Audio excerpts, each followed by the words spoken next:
Humans often construct distorted perceptions of themselves, of who they are or who they think they should be. This is one of Marx's foundational definitions of ideology in his work, The German Ideology. I think there's no better way to begin than with this quote for Volume 3 of Capital, because the primary function of ideology is to make historically shaped social relations appear permanent and unchanging, as if they were eternal, natural, and inherent to human nature. However, this is actually a reverse distortion that turns certain social relations into things that seem natural or falsely appear to be rational. Likewise, in capitalist society, people don't just produce commodities, they also produce ideas. And it's precisely these ideas that conceal the exploitation they are subjected to. In Volume 1, we focused on how capital increases in value. In Volume 2, the focus was on the circulation flow of capital. And in Volume 3, the part we're beginning today, we will analyze how capital appears externally in real-world society. This is crucial because the concrete forms of capital and its overall movement do not necessarily reflect its true essence in their appearance. Often these forms are full of illusions, deceptive, and represent reality in reverse. That's why I began with a quote from another of Marx's works, not only because it introduces historical materialism, but also because it lays the philosophical foundation for the phenomenon of naturalizing profit, which we will analyze in this third volume. With that foundation, we can begin to concretize this false consciousness from an economic lens, turning it into a structure that can be explained. And that is the central task of the first section in Volume 3 of Capital. First, let's review. The value of a commodity is made up of constant capital C, variable capital V, and surplus value M. So the formula would be commodity value equals C plus versus plus M. For example, if the production cost of a shirt is NDT 50, with NDT 40 of that being the materials, C, and NDT 10 is the wage paid to the worker van. But that's still not enough, because it's still missing the surplus value, M. Because under normal conditions, capitalists can't sell goods at exact cost. The selling price must be higher than the production cost to generate profit. That's how capital increases in value. Let's say the shirt is sold for NDT 60. Then the remaining NDT 10 is the surplus value. So who created this surplus value? The answer is the worker. We've already explained this in detail in Volume 1, so we won't dive deeper into it here. But now I'll rephrase it, using a concept more familiar to everyone. That is cost price K. Here, cost price K only includes the capitalist's expenses used in production. That means it only includes C plus V, excluding M. To put it simply, cost price doesn't include the surplus value M. It's only the capital advanced and needs to be recovered. Therefore, we have the formula K equals C plus V. From that, the commodity value can be rewritten as commodity value equals cost price K plus surplus value. This is a formula everyone is familiar with. But ask yourself, is this formula deceptive? Does it hide something? The answer is yes, though it's subtle, because capitalists intentionally make K appear as the total production cost of goods. This is a fundamental illusion, created by capitalist ideology, as it deliberately ignores the M part, the part for which the capitalist paid nothing, but still gains. First, the C part, raw materials and machinery, is value gradually transferred into the product. It's a transformation, a transfer of old value partially preserved in the commodity. As for the wages, they only represent the value of labor power. But in production, labor is living value, and it's precisely what creates surplus value. The worker has created an amount of value that far exceeds the wages they received.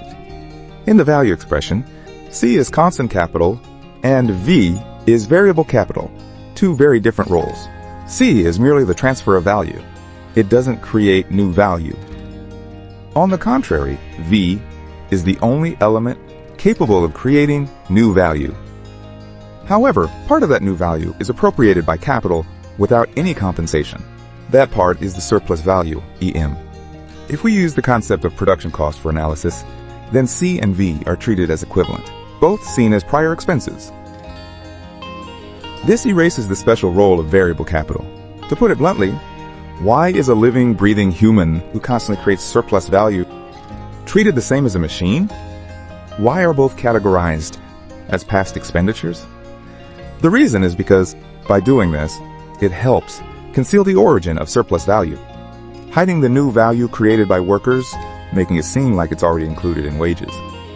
Then everything appears as if capital, not labor, naturally generates profit. Let's dig a little deeper. When raw material prices rise, the value of the commodity also rises, because the transferred value from constant capital also increases. This is easy to understand. Wool comes from sheep, after all. But if workers' wages increase, while the total value of the commodity stays the same, what happens?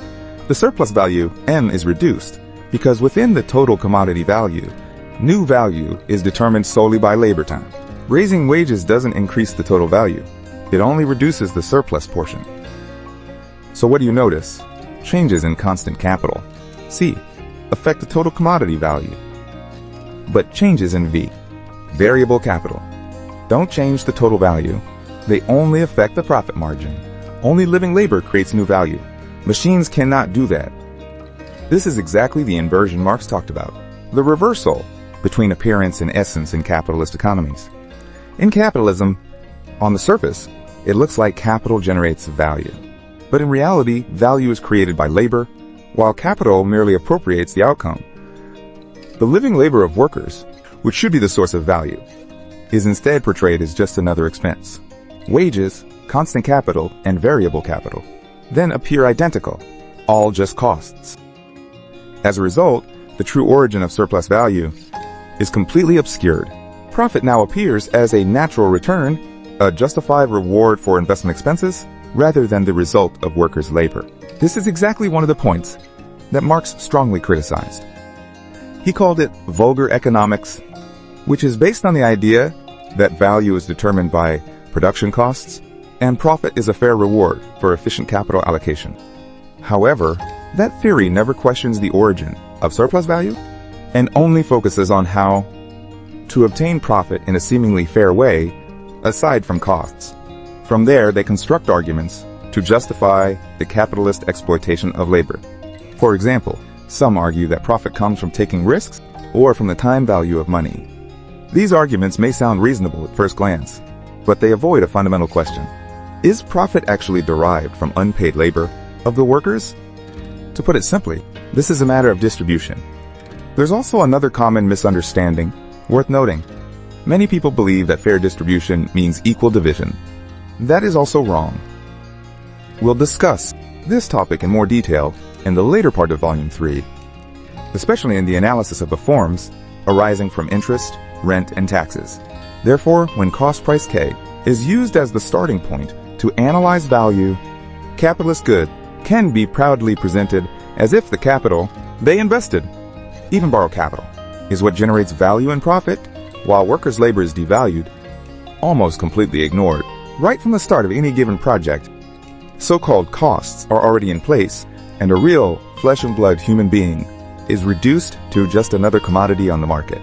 Labor becomes a mere tool for increasing capitalist value.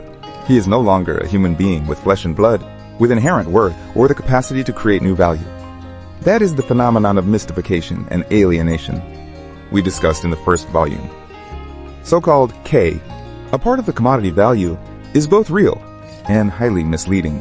This isn't just economic domination, but also a shift of conflict into the ideological realm. In the end, workers only care about whether their wages are high or low, without questioning how surplus value is produced and how it is distributed.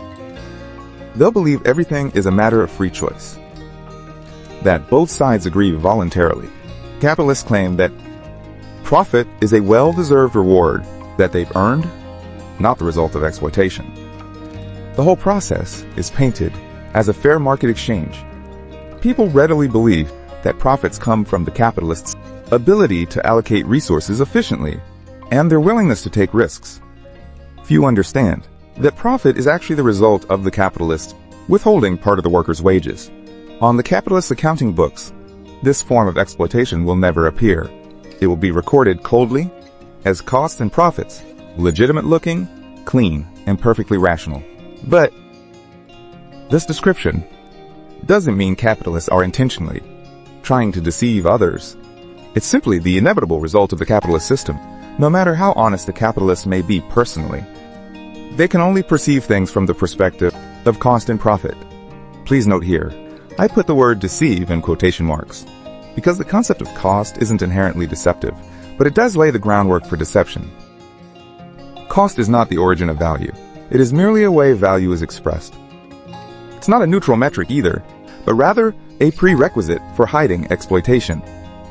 As Marx wrote, because cost is a component of a commodity's value, surplus value is seen as something added to the commodity rather than being its intrinsic nature.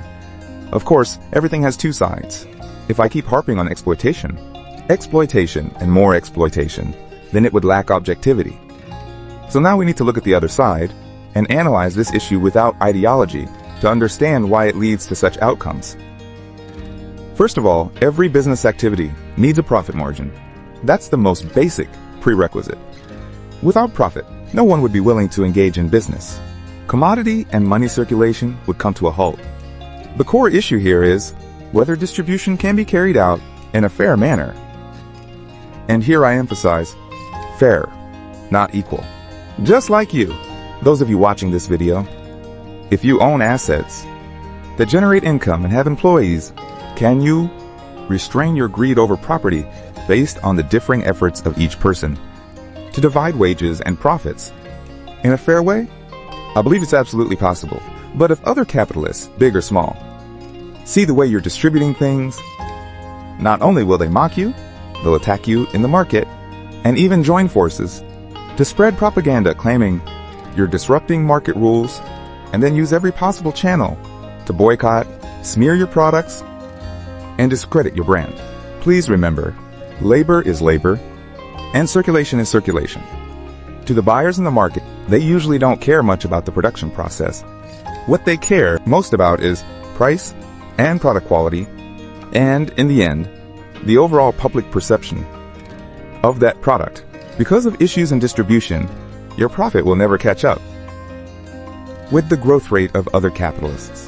When the pace of natural cycles and circulation can't keep up, the result is a gradual breakdown in production within a distorted environment where internal and external pressures build up simultaneously.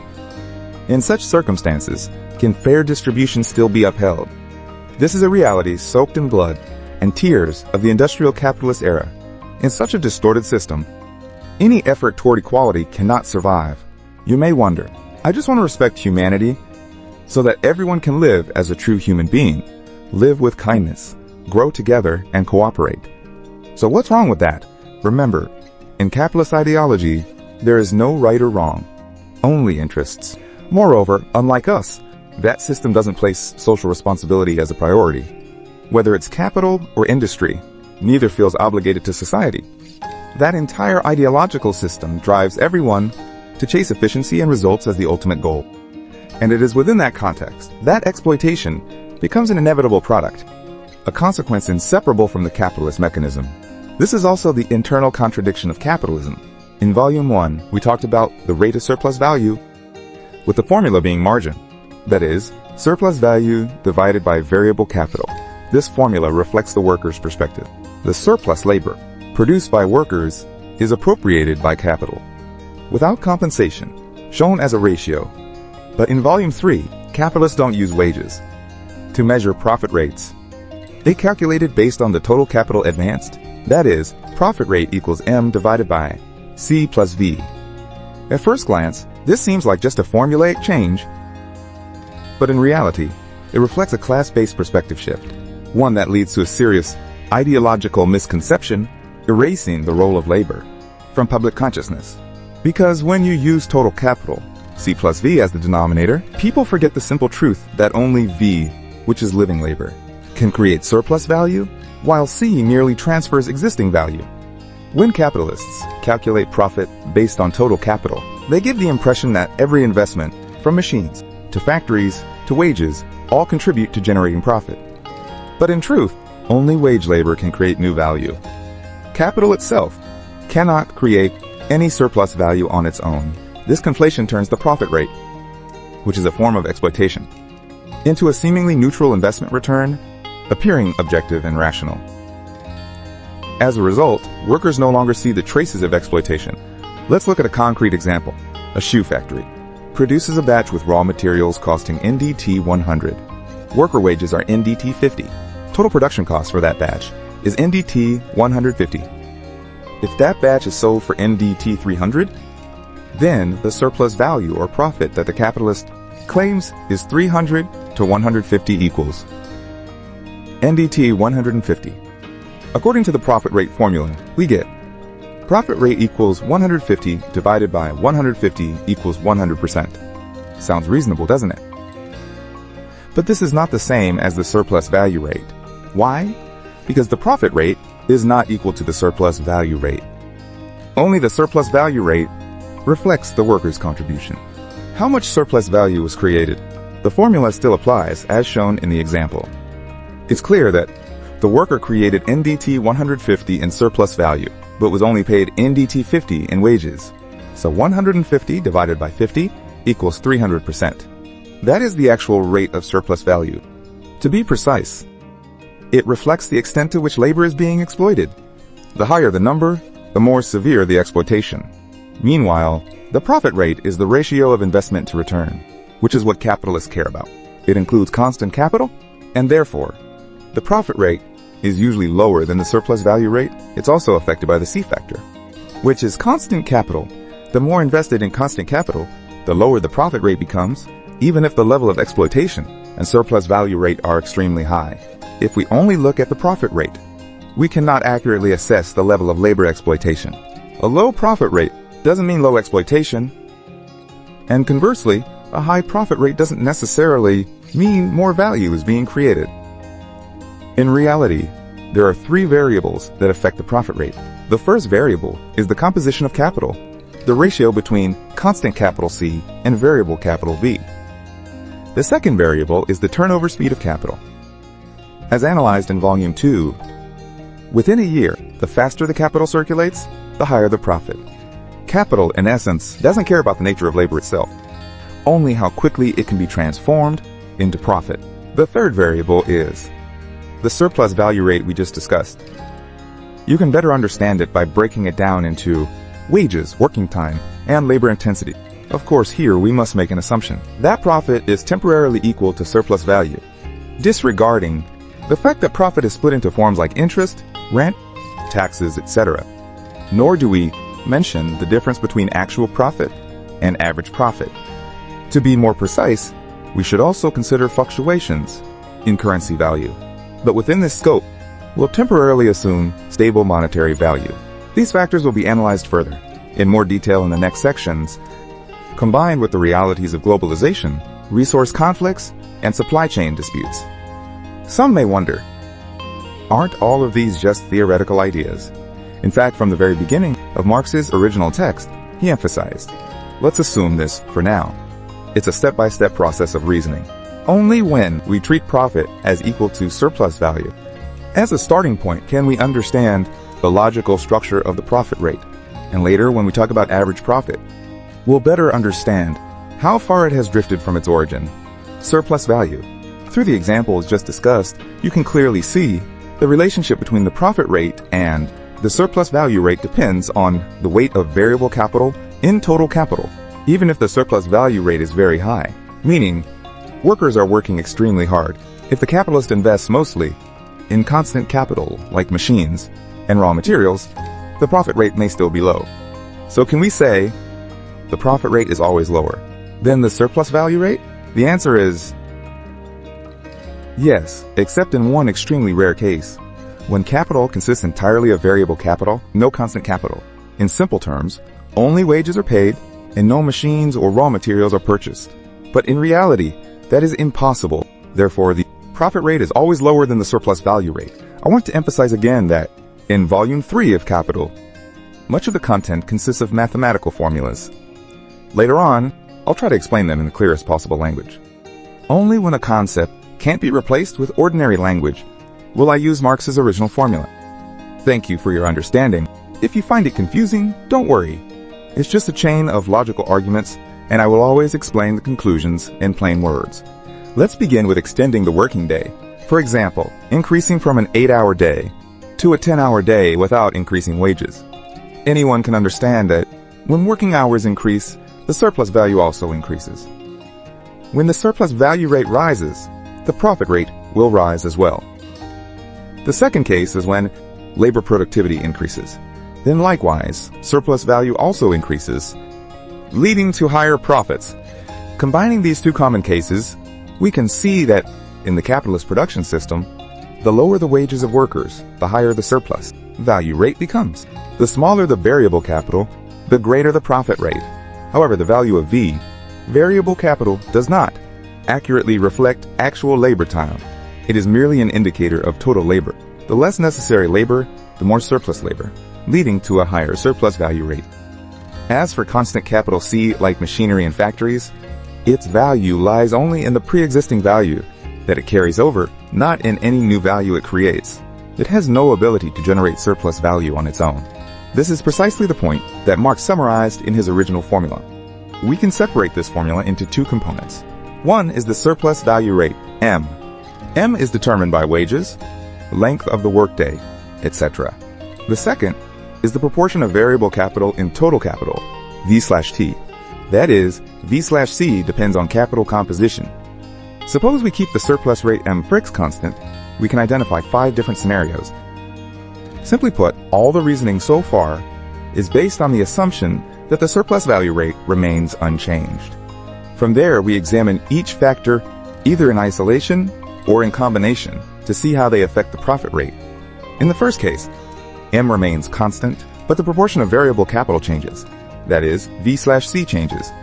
Suppose there are 2 capital groups, called C and C1, with corresponding variable capitals V and V1, while M and M1 are the same. Then, the profit rates of the 2 groups are represented as follows. After applying the proportional coefficient, we get R real equals V/C, there's V1/C1. From this it is clear that if M is held constant, then the ratio between profit rates corresponds to the ratio of variable capital to total capital. In other words, the proportion of variable capital completely determines the profit rate. The author then gives several absolute value examples to validate this point.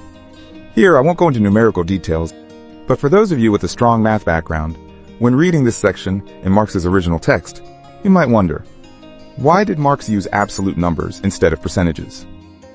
Wouldn't percentages be more intuitive? Yes, percentages are easier to grasp. For example, setting C as 100 makes things very clear. However, using percentages can hide one crucial point. A key detail. Is versus decreasing, or is C increasing, or are both changing? That distinction is critical because only with absolute numbers can we clearly see that if total capital remains unchanged but V changes, then C must change in the opposite direction. Conversely, if C stays constant and V decreases, then total capital must also decrease. In the second case, M and C remain unchanged, only versus varies. Put simply, total capital stays the same, surplus value rate stays the same, but variable capital may increase or decrease. Note that variable capital can change not only due to wage levels, but also due to the number of workers. If V becomes V1, let's say from V to V1, then to maintain total capital, the capitalist must adjust C in the opposite direction by the same amount. The ratio between the new and old profit rates will equal the ratio between V before and after the change. So A divided by a 1 equals V, which means that with total capital constant, open parentheses, any change in the profit rate entirely comes from changes in variable capital. Based on that, we can break it into 2 cases. First case, if each worker's wage stays the same, but variable capital increases, that means the number of workers has gone up. If all other factors like labor intensity and production technology stay the same, then actual labor productivity decreases because more people are working with the same amount of equipment. The second case, if the number of workers stays the same but V increases, that means wages have increased. In that case, to keep the surplus value rate constant, the capitalist must extend the working hours or increase labor intensity to keep the M/versus ratio at the same level.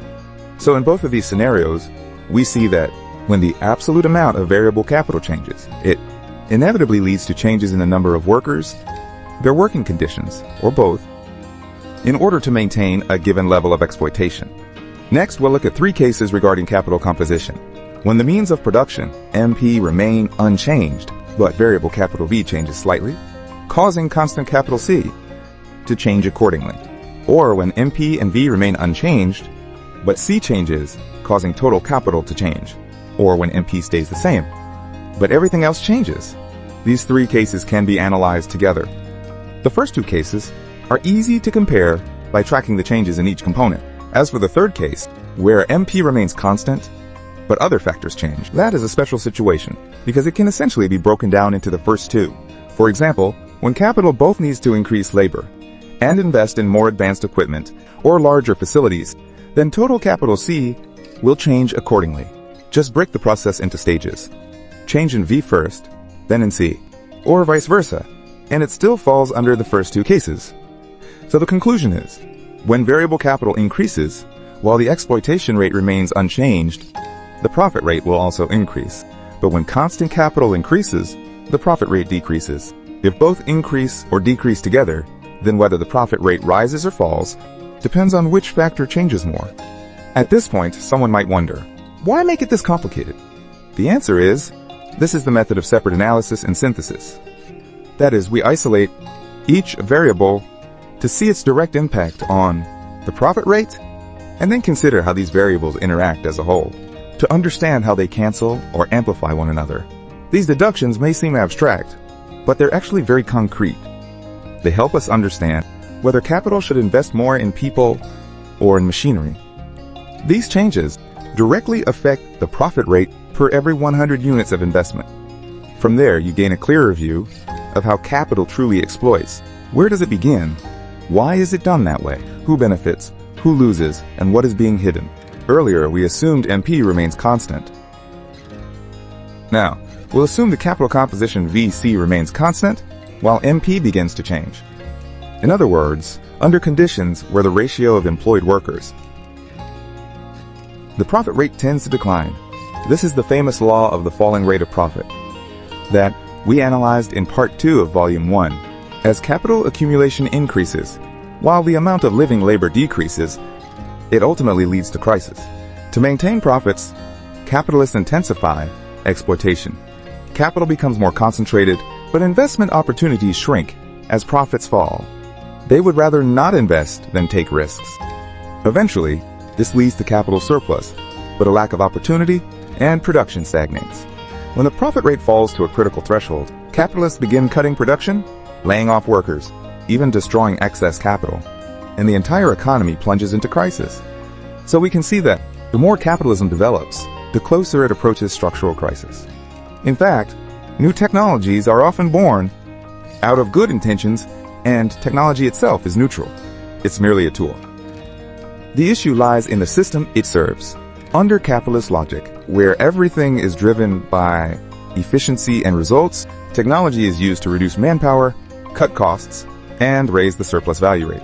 In such a system, you begin to realize that the entire logic leads to one point: how the capitalist can accumulate more wealth and capital, and that accumulation is often soaked in blood, built on the continuous exploitation of workers, forcing them to produce more and more surplus value for capital. This exploitation doesn't stop at the factory. It spreads throughout capitalist society, where capitalists control both the means of production and the labor market to maintain their dominance. The result is a widening gap between rich and poor. Even though the working class produces most of society's wealth, they don't receive a fair share, and this exploitation will eventually have a cost. As the saying goes, when pushed to the extreme, things reverse. Everything, once pushed to the limit, will rebound. That cost will ultimately come back to affect the economy and the survival of society as a whole. And now, we will introduce a new variable into our analysis: time, specifically the effect of time in capital turnover on the profit rate. Through the reasoning we've just explored, we understand that the profit rate of capital is calculated from surplus value, divided by total capital. But that only considers a single production cycle. If within a year, the same amount of capital turns over multiple times, then more surplus value will be produced, and total profit will naturally be higher.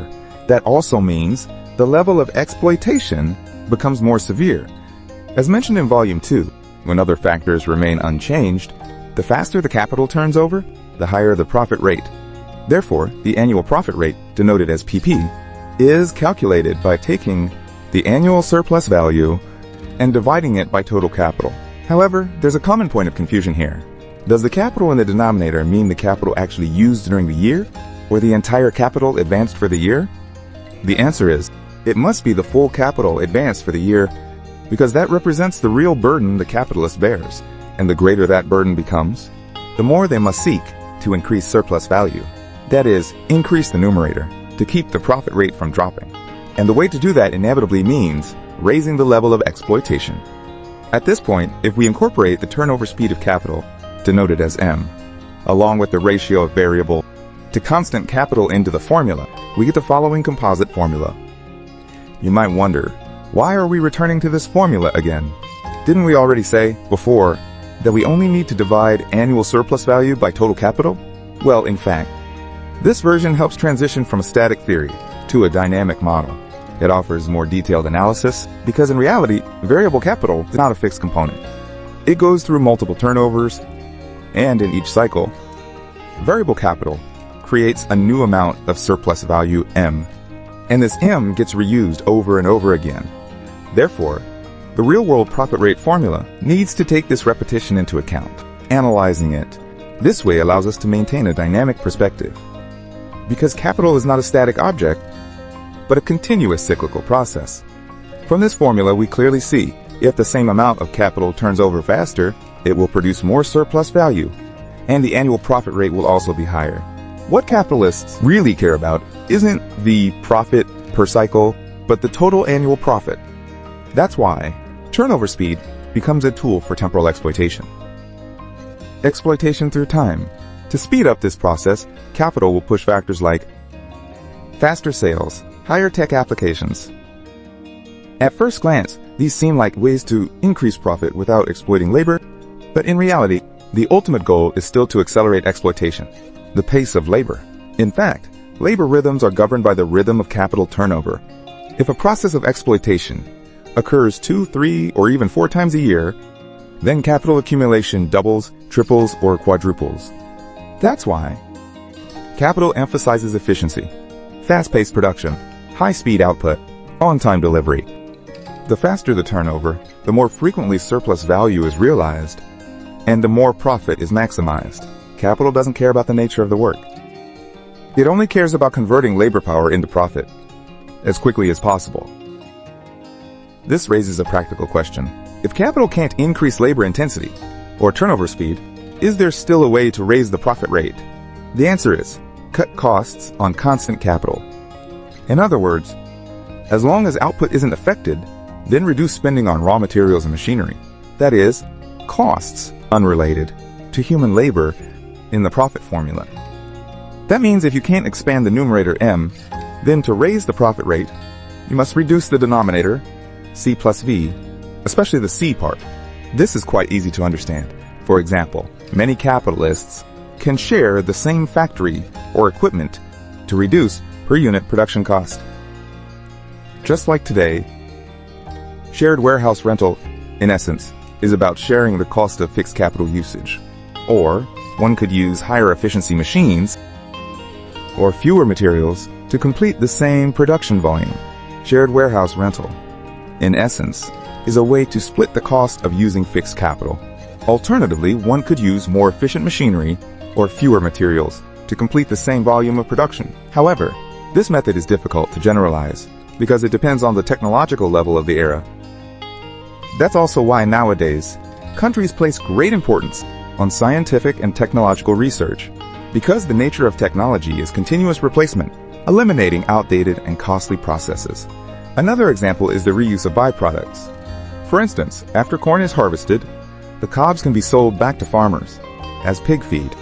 The essence of this activity is to create a closed cycle within social demand. It helps reduce input costs through recycling. But there's one thing you should note. On the surface, capital appears to be saving on equipment and raw materials, but at its core, it's about reusing the labor force. This has two sides. On one hand, it's positive, improving efficiency. But on the other hand, it may secretly increase labor intensity. It's hard to detect, like not hiring more staff, but forcing existing employees to do more. Cost-cutting is not the goal, it's just a means. The real goal is accumulation. In that process, capital must also consider external factors that affect profit. That gives a fuller picture, like fluctuations in raw material prices, market demand, and the rise and fall of commodity prices. All of these are the synthesis of what we've previously learned. For example, when raw material prices rise, production costs go up, and profits fall. Conversely, when prices fall, lower costs lead to higher profits. So what determines material prices? One factor is demand. When demand increases, prices go up. When technology improves production efficiency, capital value also rises, and capitalist profits increase accordingly. But if the market declines, demand drops, raw material prices fall. Or if production exceeds demand, supply exceeds demand. Capital loses value and may result in capital losses. In times when raw material demand fluctuates, goods become detached from their original capitalist goals or become restricted. For example, when a product suddenly spikes in demand, capital immediately pours into production to make quick profits. This is called the mobility of capital. But conversely, if the market becomes saturated or oversupplied, everyone jumps in to grab a piece of the pie, and capital can't adjust fast enough. The accumulation rate slows down. This is called capital rigidity. Some may ask, what's the use of all these long-winded and abstract analyses? Try connecting everything we've learned, and take a look at the development path of American capitalism today, to understand that what happened in the past is still repeating itself in remarkably similar ways today. As netizens jokingly say these days, between economics and President Trump, one of them is bound to collapse. And chances are, economics will survive. From a philosophical perspective, this story reflects the inherent contradictions of capitalism, an inevitable process of self-negation. It keeps repeating the same cycle, initially pushing production, profits rise, appearing full of vitality. Then comes overaccumulation, and profits begin to fall. Overproduction ensues, and crisis starts to emerge. Reproduction is interrupted. Many capitalists go bankrupt en masse. As unemployment spreads, the stock market collapses along with it, until class conflict and economic crisis completely erupt. The only solution left is to transform the crisis. For instance, by waging war to forcibly maintain the economic cycle. A massive amount of investment is poured into the military industry, making the capitalist cycle no longer dependent on the free market, but instead operating through state intervention and economic mechanisms. War capitalism returns to growth. Profit rates rise and then fall again. This cycle continues endlessly, whether it's modern financial capitalism or industrial capitalism of the past. Looking back at history, we can clearly see this system is always trapped in a downward trend of profits, leading to capital crises, which then spread and give rise to new crises. Everything just repeats. Only theory might not be convincing enough. So let's look at history. The early phase of the Industrial Revolution in capitalism was a time of technological explosion. Labor productivity soared, profits rose rapidly. But by the mid-19th century, overproduction started to appear. Profit margins declined. Capitalists continued exploiting labor and extending working hours to raise surplus value rates, as analyzed earlier. But overall profits kept falling. Exhausted prolonged labor didn't bring the growth capitalists expected. Instead, it fueled social unrest. Revolutions erupted all across Europe. Capital then sought to expand outward. By the late 19th century, the era of capitalism, globalization and financialization emerged. Markets gradually expanded, and the economy seemed to be recovering.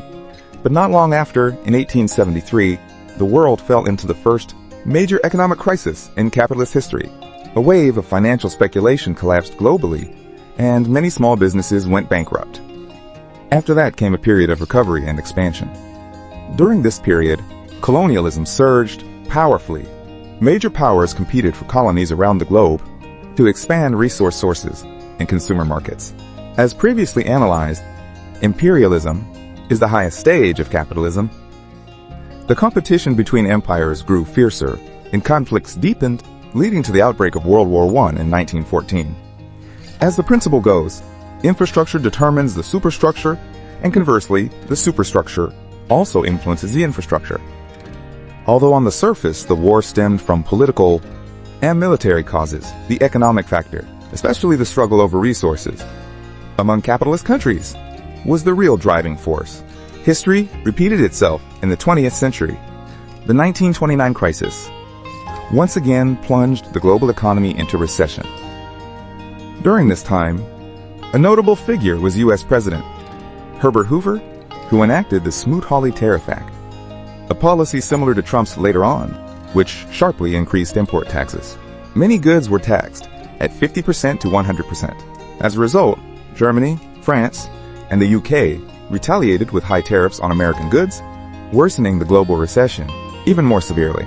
Eventually, World War II and the post-war reconstruction efforts once again accelerated the globalization process of capitalism. By the 21st century, we can see similar patterns in the 2008 financial crisis. More recently, Trump's constantly shifting tax policies appear to protect the U.S. economy on the surface, but in reality, they externalize the crisis, pushing internal turmoil outward. They pressured the Fed to lower interest rates, then used the U.S. dollar to reap global profits. Of course, this is only a general explanation. Looking deeper, we encounter dual contradictions between geopolitical conflict and the evasion of geopolitical conflict, topics that will be analyzed in later parts.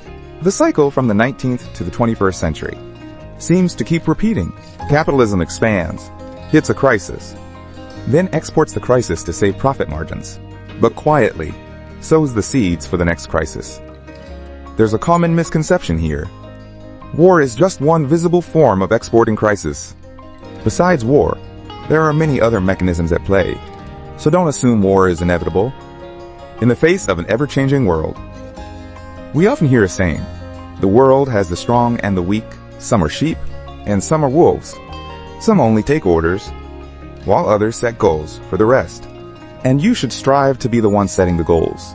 Many people, especially young adults, can't tell the difference and think that sounds cool. But in my opinion, the saddest thing isn't capitalism, nor is it the wolves, nor those who misunderstand power, yet claim it as their own, nor even the workers, exploited and labeled as sheep. The saddest thing is those who believe they are wolves, seen by others as wolves, but are in fact just sheep. Their bleating may sound different in form, but in reality it echoes and even promotes and conceals the truth and nature of exploitation. They even turn on their fellow sheep, thinking that doing so will make them real wolves. But the truth is, once you've fallen into a distorted ideology, with a warped view of wolves and sheep, you'll forever remain just a sheep.